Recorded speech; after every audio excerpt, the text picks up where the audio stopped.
Assalamualaikum warahmatullahi wabarakatuh. Alhamdulillahillazi faddala bani adama bil ilmi wal amal ala jami'il alam. Wassalatu wassalamu ala Muhammadin sayyidil arabi wal azam wa ala alihi wa ashabihi amma ba'd. Puji syukur senantiasa kita haturkan atas kehadirat Allah Subhanahu wa Ta'ala, yang mana Ia telah memberikan nikmat kesehatan, nikmat keselamatan, dan masih banyak nikmat yang Allah berikan kepada kita, yang mana sudah seharusnya kita mensyukuri nikmat-nikmat yang Allah berikan kepada kita. Makanya Allah berfirman dalam Al-Quran surat Ibrahim ayat A'udzu billahi minasyaitonir rajim. Bismillahirrahmanirrahim. La in syakartum la azidannakum wa la in kafartum inna azabi lasyadid. Shadaqallahul azim. Yang artinya, apa kata Allah?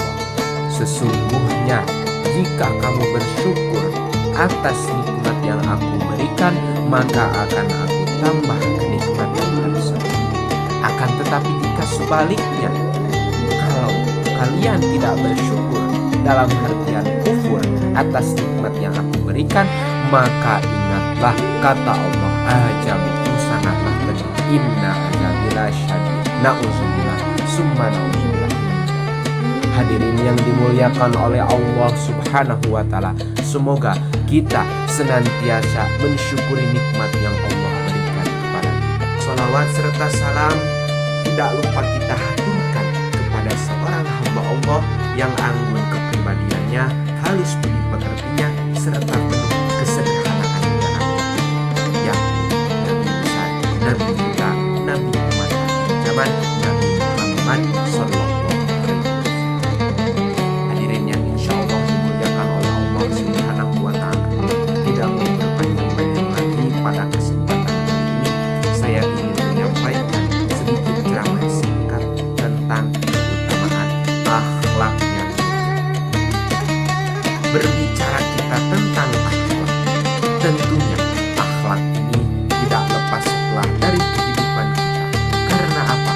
Karena akhlak merupakan suatu perangai, suatu tingkah laku seseorang yang menjalani kehidupannya, dan juga akhlak ini merupakan suatu hal yang sangatlah penting. Karena dengan akhlak kita bisa melihat, bisa mengukur suatu kehormatan dari seseorang. Hadirin rahimahullah, coba kita bayangkan dalam lingkungan sekitar kita, dalam lingkungan masyarakat, jika banyak akhlak terpuji, tentu saja hal itu akan membuat kita merasa aman, merasa nyaman, dan juga membuat kita menjadi tertekan. Tetapi coba kita bayangkan sebaliknya, jika di lingkungan sekitar kita, lingkungan masyarakat, banyak akhlak yang jelek atau akhlak yang tidak terpuji, tentu saja hal itu membuat kita keras, membuat kita tidak nyaman dalam menjalani kehidupan. Misalnya, mohon maaf, masih banyak orang-orang yang suka menghina, masih banyak orang-orang yang suka membicarakan kejelekannya orang lain, dan hanya ada yang membicarakan sana sini, padahal belum tentu dia bisa lebih baik dari orang yang membicarakan.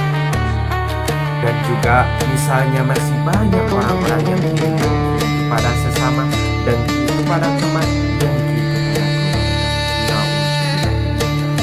Ini adalah contoh akhlak yang tidak terpuji atau akhlak yang salah. Semoga kita dijauhkan dari akhlak tersebut. Amin ya Allah.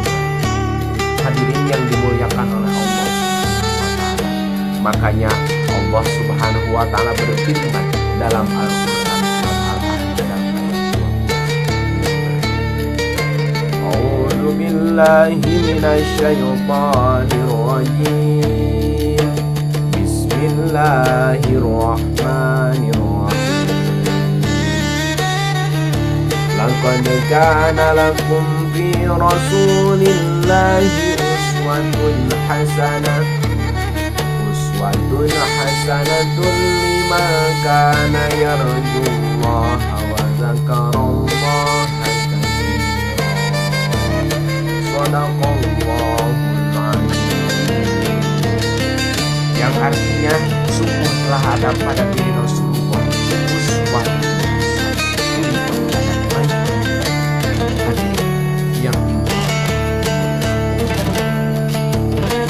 Nah, dari Quran surat Al-Ahzab ayat 21 bisa kita ambil kesimpulan bahwa Nabi Muhammad SAW merupakan salah satu contoh suri tauladan yang sudah seharusnya kita ikuti dalam menjalani kehidupan sehari-hari. Dan juga mungkin sama-sama sudah kita ketahui bahwa Rasulullah SAW memiliki sifat amanah, tabah, dan patuh, dan tidak lepas dari itu. Ketahui bahwasanya Nabi Muhammad SAW beliau merupakan sosok yang memiliki semangat juang dan juga keteladanan yang luar biasa. Masya Allah. Hadirin rahimahullah. Semoga kita bisa mengikuti keteladannya Rasulullah SAW dalam kita menjalani kehidupan kita sehari-hari. Ya Allah, ya Rabbal Alamin. Kemudian Rasulullah SAW bersabda, Innama bu'istu liutammima makarimal akhlak. Yang artinya, kami Rasul diutus ke dunia ini hanyalah untuk menyempurnakan akhlak. Nah, dari hadis tersebut dapat kita pahami bahwa akhlak merupakan suatu fondasi, merupakan suatu hal yang sangat penting, dan merupakan suatu hal yang besar. Oleh karena itu, mari kita bersama-sama membangun akhlak terpuji, bangun akhlak yang bagus, dan untuk mengikuti akhlak Rasulullah SAW. Demikian yang saya dapat sampaikan. Mohon maaf bila ada salah-salah kata, itu murni dari kesalahan saya, dan ada baiknya itu dari Allah Subhanahu wa taala. Unzur mangqala wala tanzur mangkila. Akhirul kalam. Wassalamualaikum warahmatullahi wabarakatuh.